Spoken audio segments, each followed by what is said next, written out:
Okay. Hey, everybody, welcome back. We are inching ever closer to the IHSA playoff pairing night, and the state playoffs are almost upon us. We have one more week of regular season this week, week 9. Then Saturday night is the big show, and we'll give you a little bit of details towards that. And we'll break down a very interesting, very busy week 8 and preview, obviously, and talk about several of those top performers from week 8. Mike Clark and I will also look ahead to week 9 and some big games, obviously, as you would imagine, in week 9. So, Mike, glad to have you back on board. I know that, obviously, once again, you're very busy covering multiple games. But, again, the storyline remains the weather's been really good again. Yeah, it absolutely was. And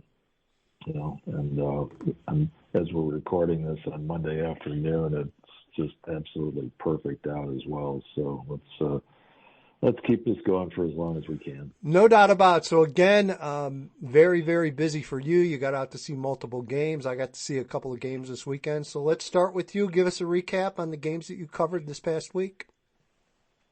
Okay.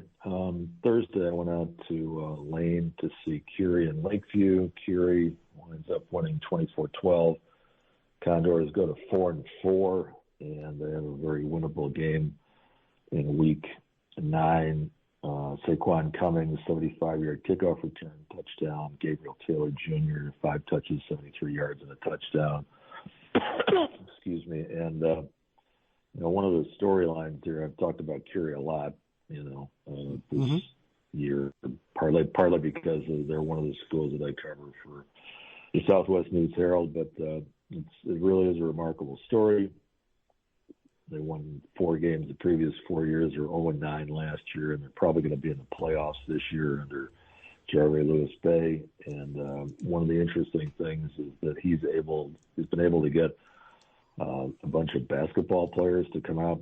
Curie, as most people know, is one of the top public league basketball teams and one of the top teams in the state. So getting athletes like that out is really one of the things that's making a difference there.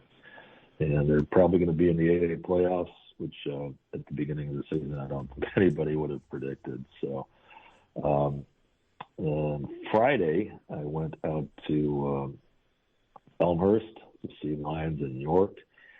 It was a 24-7 win for Lions. A lot of history here. First undisputed conference championship since 1987. And if the Lions beat Proviso East this week, which they should, it'll be their first unbeaten regular season since 1954. Wow. Yep. They also snapped a 6-game losing streak in this series. You recall earlier this year they snapped the long losing streak in the Glenbard West series.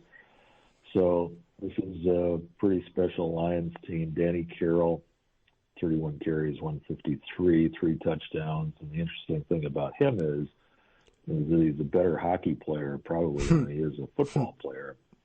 He's an elite junior hockey player, did not play football as a sophomore, came back out last year. And he's really a dynamic for them this year. Dominic Bisciotti is their quarterback. They got some balance on the offense between the passing game and the running game. The running game was a little bit more dominant this night, so it's nice that they've got that option. If they go up against a team that's got a little bit better pass defense, they can rely on the run a little bit more and vice versa. So Lions again is going to go into the 8A playoffs also as a 9-0 team, so pretty high seed coming for the Lions. And on Saturday, I went out to Westinghouse again, second week in a row. I saw Young and Westinghouse. Young 32-0. Miles Barsma had 2 TD catches and an interception. Luke Jolich had 7 carries for 65 yards and a couple of touchdowns. So Young is 8-0. And it was a kind of a difficult moment at the end of the game. One of the young players got hurt, and they time was winding down. I think they were under a minute, so they just called off the end of the game. But hopefully he's going to be okay. Young just keeps rolling on, and talk about it a little bit. I guess I might as well mention it now. So Young and Taft are playing in Week 9, and the winner of that will be one of the 2 undefeated co-champs in the Public League Red. The other undefeated co-champ will be the winner of Morgan Park and Simeon. So that's guaranteed. It's kind of nice how it worked out. We've got 4 teams going into Week 9 undefeated, and they're playing against each other.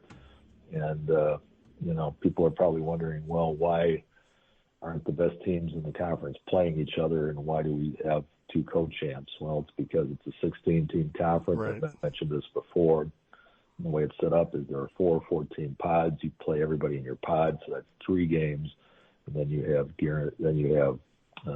scheduled crossovers with the other pods. So that's kind of why we have a north/west side co-champ and a south side co-champ. But that's it. Barsma, another kid who's hasn't played an awful lot of football. He just came out last year as a lacrosse player before that, but really athletic. He had probably the best interception I've seen all year. Just leaping, one-handed, full extension, grabbed it. So that was a highlight. And that was my weekend. So I know you had a little bit different weekend. Yeah, I had a little traveling. I had a little traveling going on this weekend. So we'll get into that. First of all, Mike, real quick with Curie, I'm really happy to see Curie kind of bouncing back here. I mean, as you all know, for years, that was a program that in the public league that I don't care how good Morgan Park or Simeon or Kenwood or one of them have been, you never wanted to play Curie because Curie was one of those teams going way back. I mean, I'm thinking when Tyson LeBlanc was there, and that they'd find a way to compete and they'd find a way to challenge you. And, they're always kind of that program that could bite you a little bit if you didn't give them full attention. So it's good to see them kind of trying to build that back up. And as you mentioned, obviously basketball has gone very well for them, but it's good to see them on the football side trying to bring that back, which I think is really cool. In Lions, I mean, is John Butcher Coach of the Year? I mean, he's done one heck of a job, and we talked about this on the last podcast. You look at what they graduated from a year ago. A lot of people didn't see this coming, and you mentioned Danny Carroll, and he's one of those kids that, just quietly, highly productive week in and week out, whether they have a running game going or the passing game. Their offense is diverse enough. They could do both, and they're just a good, tough team, and I just think John's done a heck of a job getting them to where they're at this year. Because let's face it, Mike, I don't think any of us saw that coming. Yeah, I mean, they talked about that a little bit afterwards, too. They lost in the second round of the 8A playoffs last year to York. I believe it was a field goal difference. Mm-hmm. And John and the players both talked about how motivating that was. And I mean, you see that sometimes. I mean, we see a good program gets knocked out earlier than they think they should, and come back with a vengeance the next year. And sometimes it doesn't work out. If you just, you can have all the motivation you want, but if you don't have the talent to go along with it, it's just not going to get it done. Yeah. But in this case, they do have the talent along with the motivation. Also, I want to mention one more player too, Tyler Chambers. Yeah, NIU commit. Northern Illinois bound tackle, 6'5", 290, I think he's listed at. Yep. Sounds right. Did a great job because he was going up against Joe Reif, the Notre Dame commit from York, which was, probably one of the best line battles you're ever going to see. Yeah. Yep. And, Tyler got some help, but, I mean, that's an impressive, that's one of the reasons that Danny Carroll ran for 153 yards, averaged 5 yards a carry. So, yeah. But I was really impressed with Lions' O-line. Yeah, it's a good call. It's a good call on Tyler Chambers. He's a kid that obviously already committed to Northern. he was getting a lot of interest in the spring, Mike, and he actually ended up having I think a foot or an ankle injury early in the summer. So he kind of missed on a couple of camps and then decided to commit to NIU. He's a guy that I think schools are going to take another look at him later this year, because he's obviously a very, he's major Division I size guy already and a really good lineman. So yeah, I was glad you brought that up, because yeah, he's definitely a kid that's having a real good senior year for sure. So got on the road a little bit, Mike. You know how it is. It seems like about once a month I have to cleanse my soul and get out of Chicagoland. So I did that, and if you're going to cleanse your soul, you might as well go to Dixon, Illinois. That's what I always say. So I went out west and north, went to Dixon. Dixon hosted Byron, so you had one of the top-ranked teams in 4A in the Dixon Dukes taking on the top-ranked team in 3A in Byron. Big northern matchup, and Mike, it lived up to the hype. Dixon got off to a 14-0 lead early. Very impressive offense. Cullen Shaner's the senior quarterback for the Dukes. Plays for his father, Jared Shaner, who's the head coach at Dixon, also the principal. And, the real deal, Dixon is for sure. Very good, as I mentioned, offensively. Defensively, they're able to find a way to slow up that Byron triple option game, which is just unbelievably good. Again, great atmosphere. Byron ended up coming from behind. They score touchdown under a minute left. Again, Caden Considine, that's a name we really hadn't heard all season. He's been dealing with various injuries throughout the year. Finally made his return Friday night and had a big game on both sides of the ball. Plays linebacker, plays fullback. If you saw the state title game last year in 3A, you definitely got a lot of Caden Considine. Caden, the son of Sean Considine, former Byron standout, played at Iowa as a walk-on and also ended up playing about 7-8 years in the NFL as a safety. So great game, great atmosphere, everything you'd want in small school, high school football. Byron, as I mentioned, pulls out the win. Not a typical. Byron had some turnovers and had some penalty issues, but again, as we see year in and year out, good teams find a way to overcome, and they did that and found a way to get the win. Like I said, 29-28 in overtime. So that was a blast. And then, well, if you're going to go travel, you might as well go right back up towards Rockford. So that's what I did. I ended up going to Rockford Boylan on Saturday.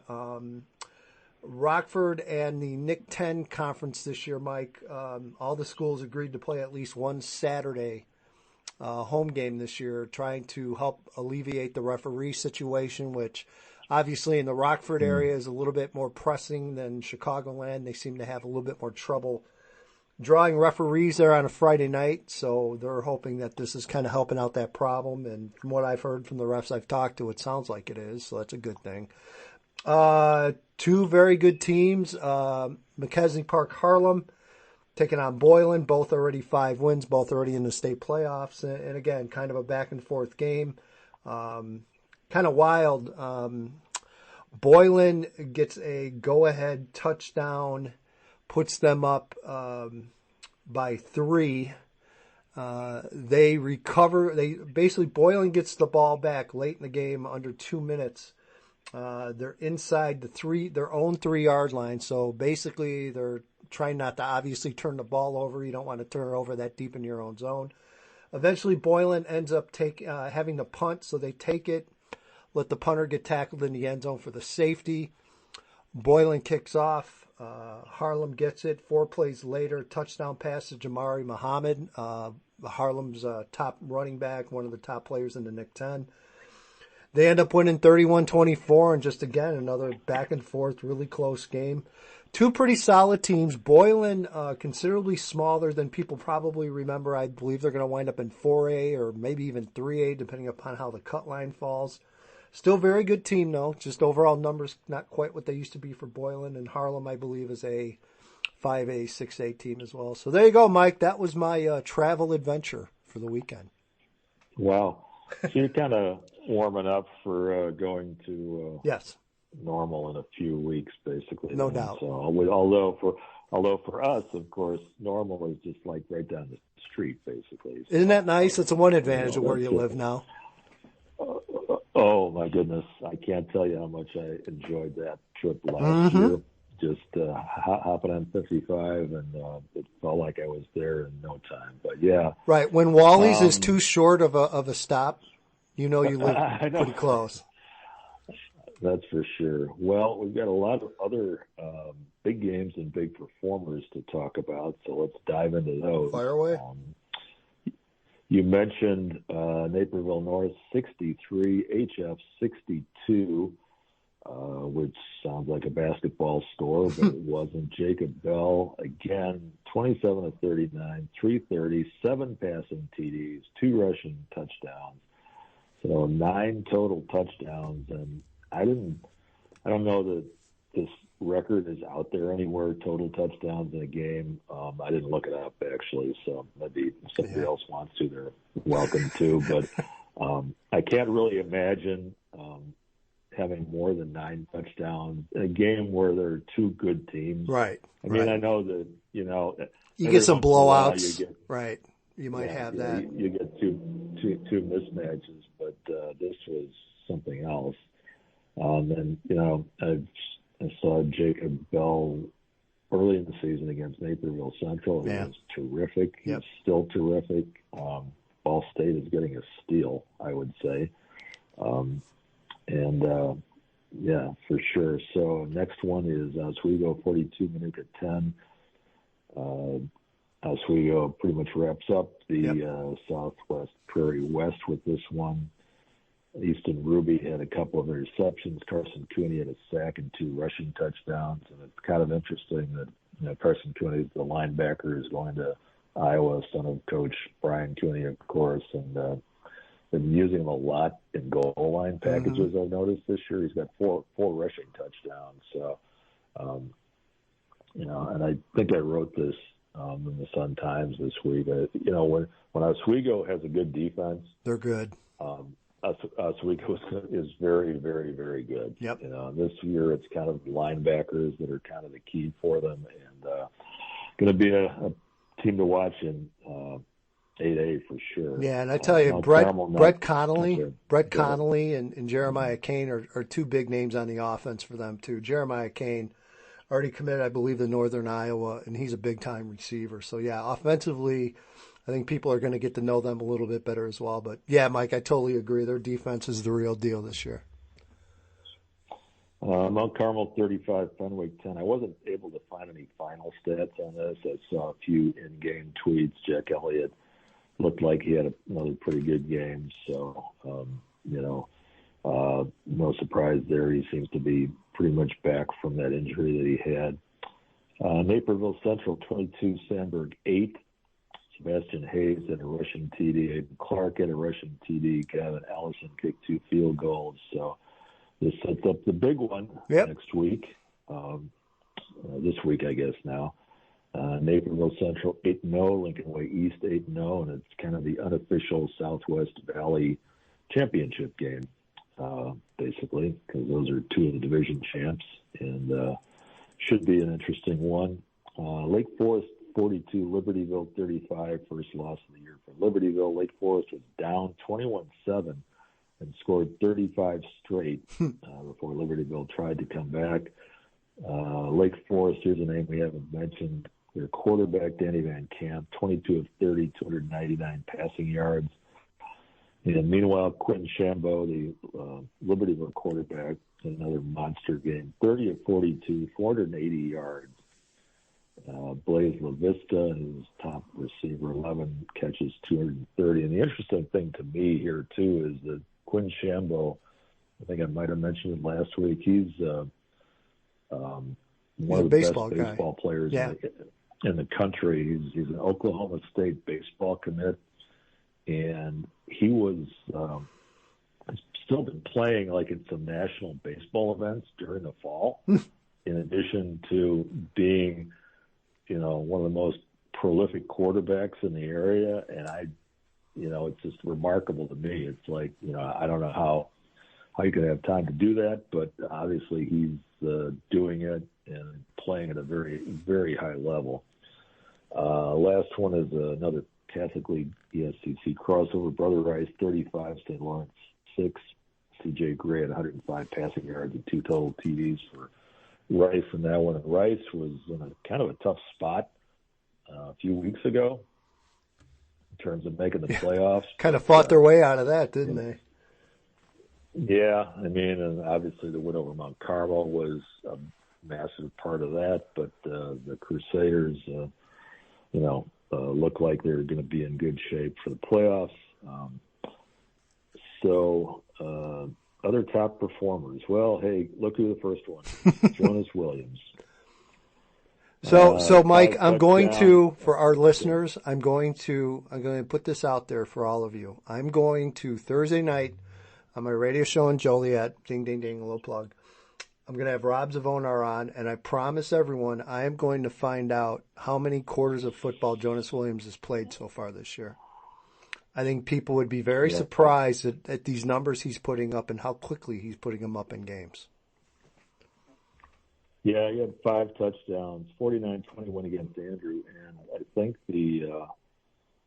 maybe the craziest stat of the year, Lincoln Oasis scored 7 touchdowns in every game. Yeah, I think they missed they missed an extra point somewhere along the way. I think they haven't, for a while there they were scoring exactly 49 every week, but so they missed a handful of extra points. They haven't scored 49 every week, but they've scored 7 touchdowns on the dot every week, which is, I don't know, it's like, and it's interesting too, because, if they got into a game like this Naperville North HF one, that they could score more, but, it's certainly to Rob's credit that, he pulls them off. He gets to a certain, and he gets to a certain point, and he said, okay, we got enough points now. Let's get all the other kids in. And of course, they've got a lot of other kids in their roster. So good for the future, obviously getting a lot of game reps for the other players.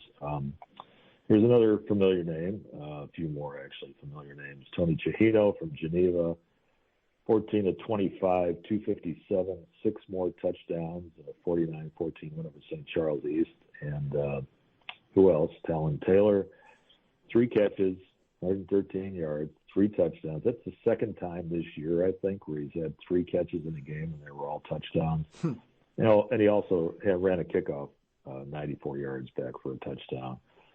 So, and I've said this before. It's like Tony Chihino is, it's remarkable. I wouldn't say nobody knew who he was coming into the season, but most not did. A lot of people did. Yeah. Yeah. And he's got some great receivers, no doubt about that. He's got a really good running back in Michael Romero, but still, he's making the throws week after week, and it's pretty remarkable.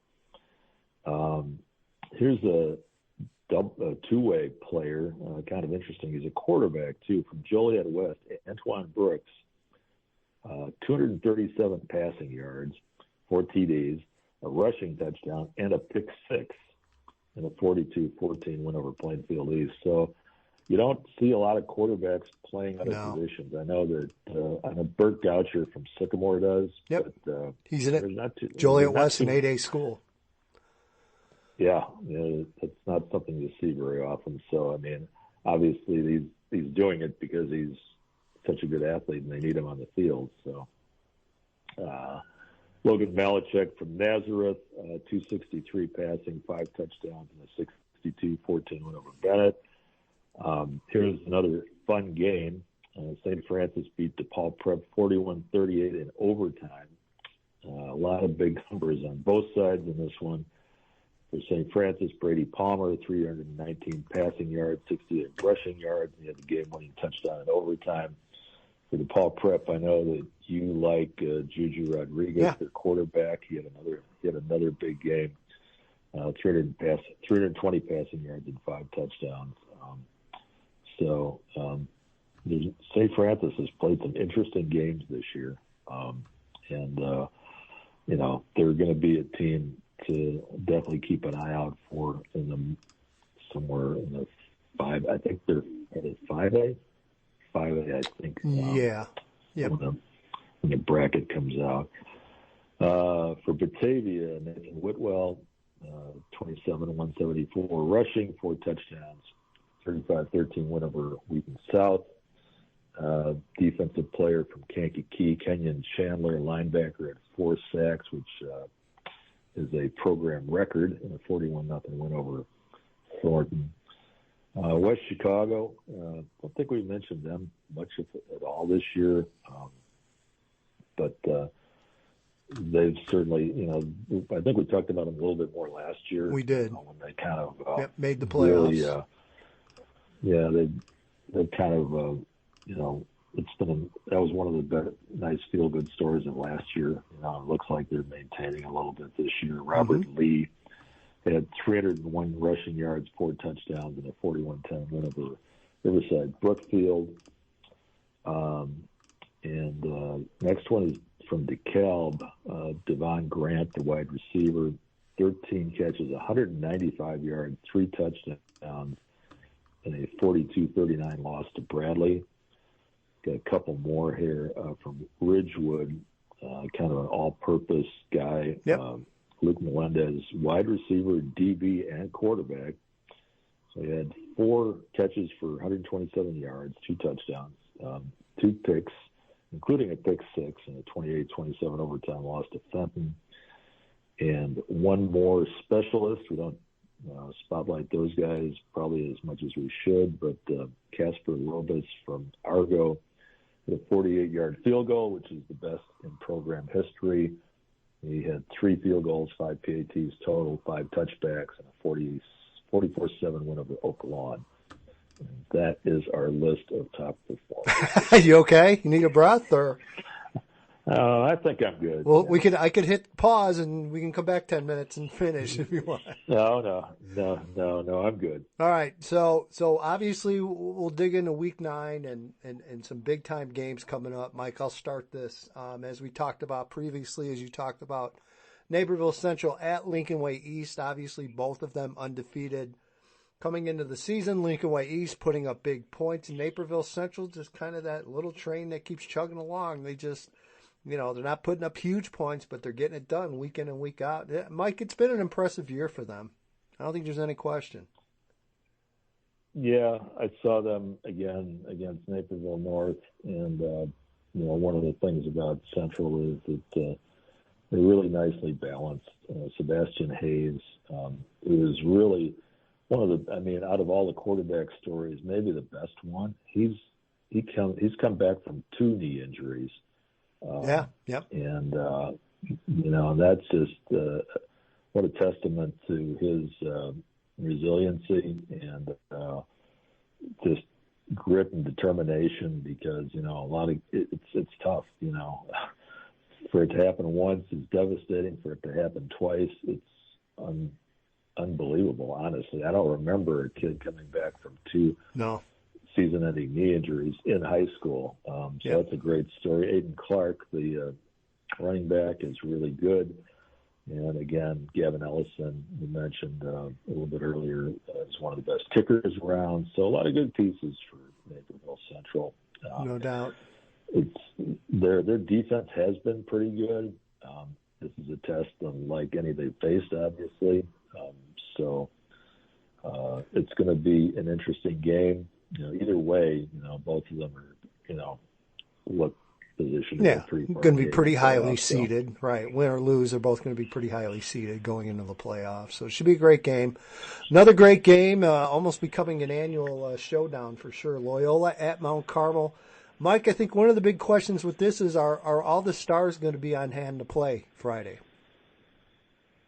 Yeah, Ryan Fitzgerald did not play for Loyola last week, and it doesn't look like it's anything serious. Bo Deschero told Neil Milbert from Rickard North Shore after their win, Don Maloney, the sophomore quarterback, played the game, but it wasn't because Ryan Fitzgerald couldn't play. They just wanted to give him another week, basically, to kind of get healthy for this game and for the playoffs. So Ryan Fitzgerald, I mean, man, my guess is that he will be back for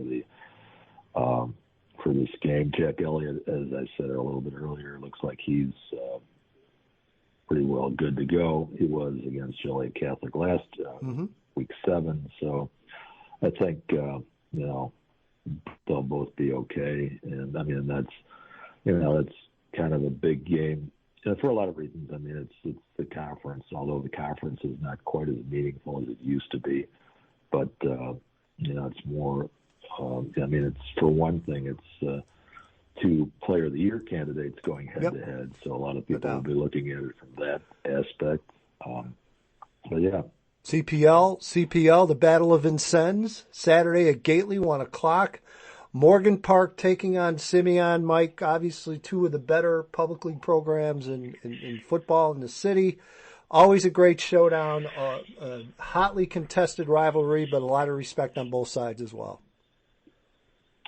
Yeah, they both lost in week 1. Morgan Park lost to Marist, and Simeon lost to Rochester when Rochester was at full strength. And neither one of them's lost since. Morgan Park, we've talked about more early in the year. They haven't really been a little bit, I guess under the radar maybe lately just because they haven't had a lot of great matchups. But, still got Marcus Saxton, veteran, savvy quarterback. They've got Sir Rankin, who's one of the best receivers around, one of the best juniors at any position in the state. I've got Jamar Washington, Jovan Clark, Ahmad Grayer, those 3 in the secondary. So a lot of good pieces there for Simeon. I saw them once this year against Brooks, and it was kind of a one-sided game. But Simeon has some athletes as well, so it'll be a fun one. And I mentioned it. So the winner of that will be one of the 2 co-champs, along with the Taft Young game, and that is at Rockney on Friday. Yep. So very good. Barrington, suburban Barrington at Palatine. Obviously, 2 programs having a very, very good season, squaring off in week 9. Mike, I don't think you could have drawn that one up much better than it is.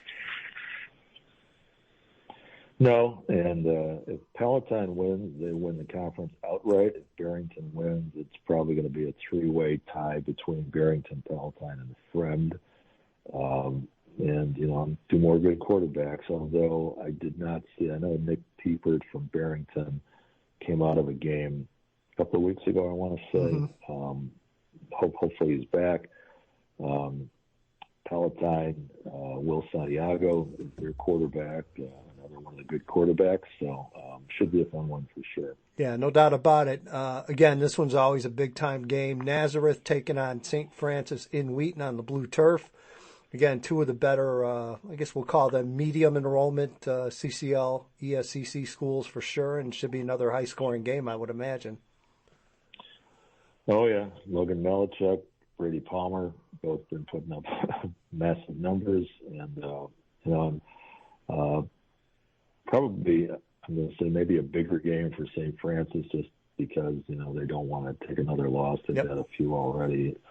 Nazareth's only loss was to Mount Carmel. So, they're in a better spot seating-wise. So the next one is in the Duquesne, St. Charles North of Geneva. This is Geneva trying to go 9-0 for the season. Mike? Hello? Uh-oh. I think we might have lost Mike. Mike? That's funny because I can hear you. Okay. I can hear you now. Okay, well, I took off my earbuds and went to speaker, but I could hear you all the way. So I don't know, it might have been a clear out. Okay, so you were talking about St. Charles North of Geneva. Yeah, Geneva, going to be attempting to be 9-0. Obviously, good challenge from North. Yep. Right, St. Charles North has another good quarterback, Ethan Plums. So the last of the big games in the Duquesne this year for sure. Southland, you've got Kankakee at Crete. Mike, it's the game we wait for 9 weeks to get, and it's finally here. Yeah, it's unfortunate. This conference is just honestly not very good, other side of these two teams. And it's one of the things that Miles Osei from Kankakee has been very diligent about is finding some good non-con games. And this is also one of the conferences where you have to find non-con games in odd times of the year. They were able to get Normal Community to come up and play at Kankakee. That was a great scheduling thing, and I don't know if we haven't mentioned this, so I might as well throw it out here. I just saw this. Kankakee is playing Lincoln Way East in week 2 next year. So, again, more proof that Miles Osei will go play anybody, anywhere, and that should be a good one. Crete started out 0-2, haven't lost since. And putting up big numbers too. Big numbers all year. Yeah, this is the game that certainly both of these teams point toward.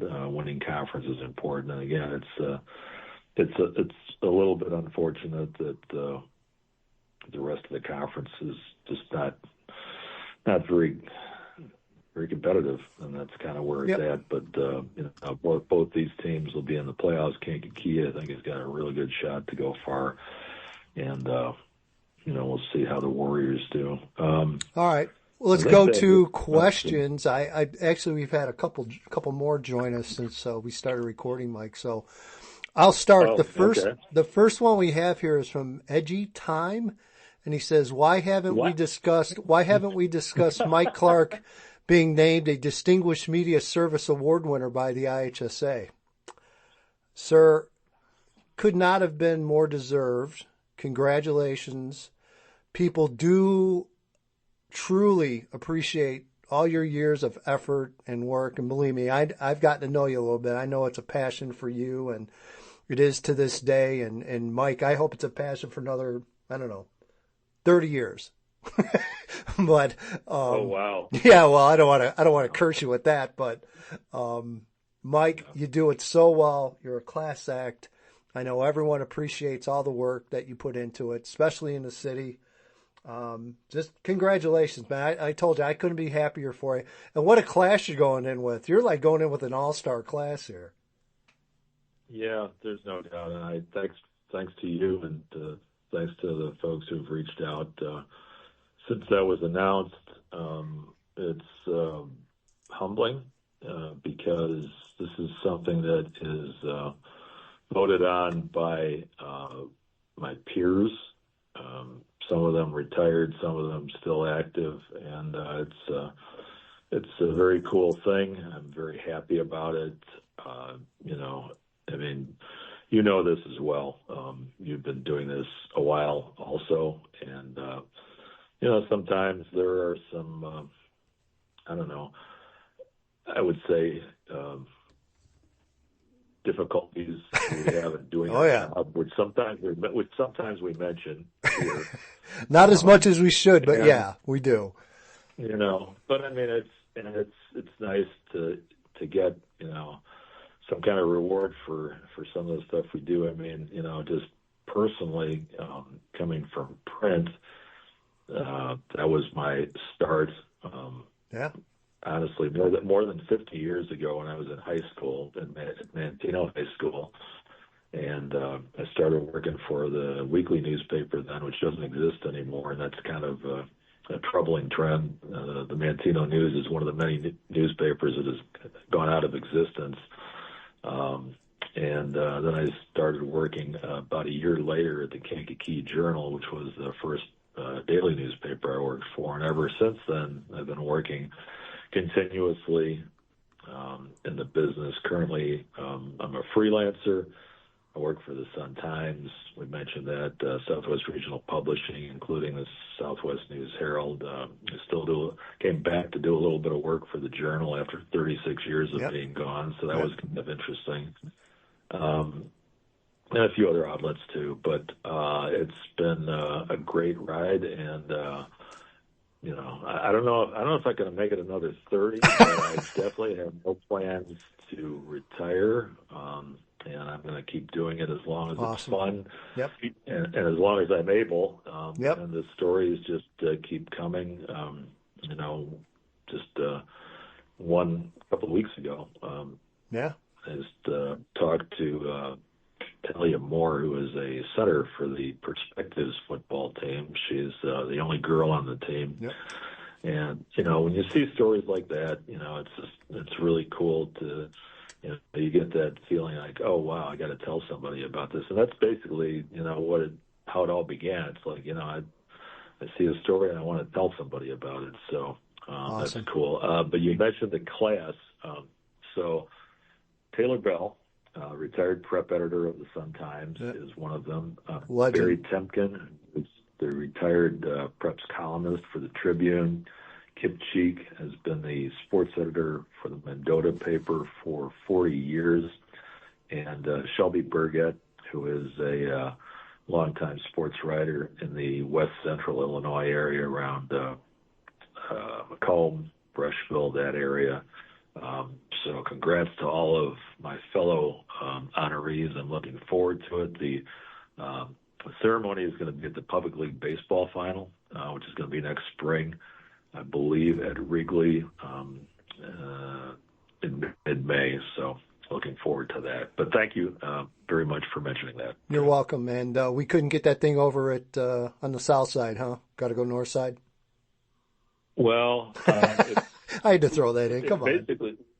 No, but I mean, basically, the way it works is it's they dependent rotate, on which stadium is open, right? Yeah, and I believe it's Wrigley's turn this year. I'm kidding. I'll make it up to Wrigley. Okay. For you, I'll make it to Wrigley. So. Oh wow! This is a tremendous sacrifice for you. Yeah, I'll have to get my passport straightened out, but yeah, I'll be up there. So. Okay. All right, so we'll go to the rest of the actual questions we received, and we did actually get a few questions. And again, either Mike or I or both of us will post something. Generally the day we record. Obviously, this week's a little different since we're recording a little bit later. But we do have some questions, and one that came in late here, Mike. I'll pull it up here in 1 second. It is from our friend Matt Now. Actually, I kind of answered this, but we'll go through it. Okay. Matt said, I got to see Oswego on Friday and was stunned by what I saw. I knew how good their defense was, but the question was whether or not their offense could complement their defense enough to make a deep playoff run. I think that question was answered Friday night. I'd still like to know your thoughts on that. So my thoughts were, as I mentioned, I think offensively they're pretty good, and maybe not at the quite elite level of that defense, but do I think they're good enough to lead this team to win playoff games and make a run? Yeah, Mike, I really do. You? Yeah, I would agree. And you mentioned Jeremiah Kane, and that's, traditionally they haven't thrown the ball very much at all. Right. And having a little bit of a deep threat like that is key. And then again, with Carson Cooney, being used in goal line packages as a running back, I think they've definitely got the what they need offensively, especially considering the fact that they're unlikely to give up very many points. So they don't have to outscore anybody. So they're in good shape there, I would say. And then we also got a question from Ray Hamilton. How many points will a school need to make the playoffs with a 4-5 record? Mike, your thoughts? Yeah. Well, what I'm hearing, and this is a tough one to answer. And we thought at the beginning of the year with the realignment of the public league that would open up a few more berths, just because it wouldn't be possible for as many of the lower tier white teams to advance. Right. So the way that works this year is the 4 lower tier white league champs advance, and then there are 2 more berths available. Those white conferences have crossovers in week 9. We don't have all the matchups yet, but what's going to happen is that the 4 runner-ups are going to match up in a couple of games, and then the winners of those games will also advance. So basically, it's going to be 6 teams out of those 4 conferences. And in the past, there have been more teams advancing. So we kind of thought that what that was going to mean is that there'd be more openings for 4 and 5 teams. I don't know that that's going to be the case. Yeah. We're going to find out. We'll find out a little bit more on Friday, and obviously the rest of it will be on Saturday afternoon. But sounding like you're going to have an awful lot of points, probably mid-40s or above, to make it as a 4 and 5 team. And there are a few out there, not a lot, but it's going to be a pretty high bar. It sounds like.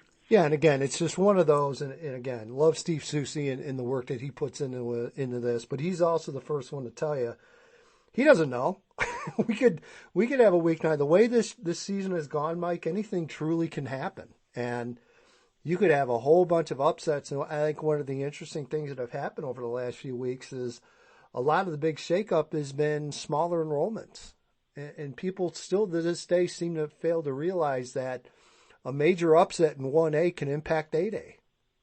And it still doesn't connect to people. But, so again, there is a lot that can happen over the next week. And, obviously we'll go into Friday into Saturday. We'll have a better handle. But I'm kind of with Mike. I'd say probably a handful to maybe 5, 6 at the most. And that's a definite drop from what we had heard the last few weeks. So again, we'll sit back, Ray, and we'll see what happens, and we'll break it down after we get all the Week 9 results in. I think that's about the best we can do right now, Mike.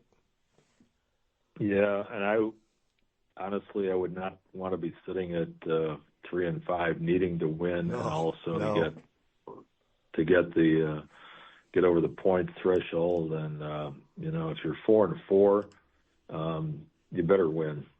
Is basically what I would say. Is take it out of the realm of conjecture and make it, because it looks like that is the one change that I'm not sure we're ever going to go back to the days where you were sitting on the fence at 5 and 4.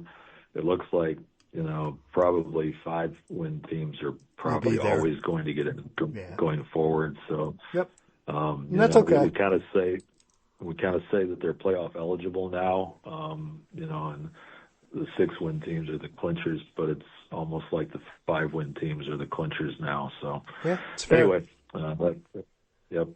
I think that'll do it. I know I'm still trying to figure out exactly where I'm going to go Friday. Saturday, so I'll give you a little information. I know IHSA hasn't put anything out yet, but playoff pairing show will be Saturday night, 8 o'clock from 8 to 9.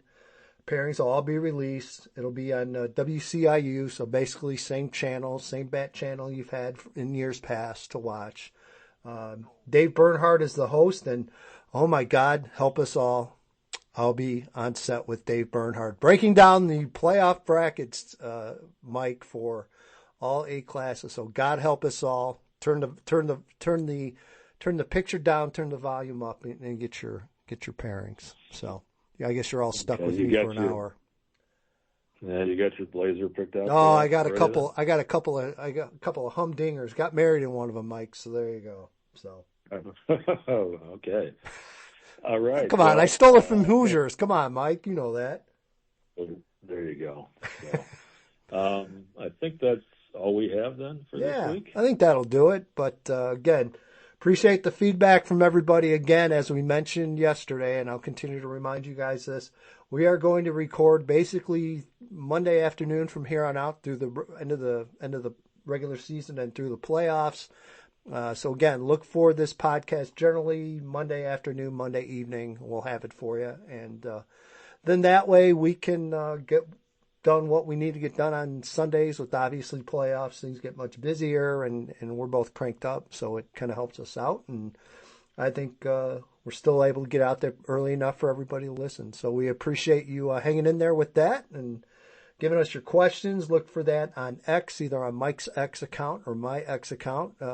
Usually the day before we'll post a thought and give us any questions you have, and we're happy to answer them. And again, Mike, just congratulations on the media award, and well deserved. And we'll look forward in the spring when you get honored at the Chicago Public League Baseball Championships. And yeah, so again, for Mike Clark, I'm Edgy Tim. Thanks for listening. We'll be back next week. And hey, go out and watch some Week 9 football. It's maybe the best week of the year to see some just great action. So have a great week, everybody.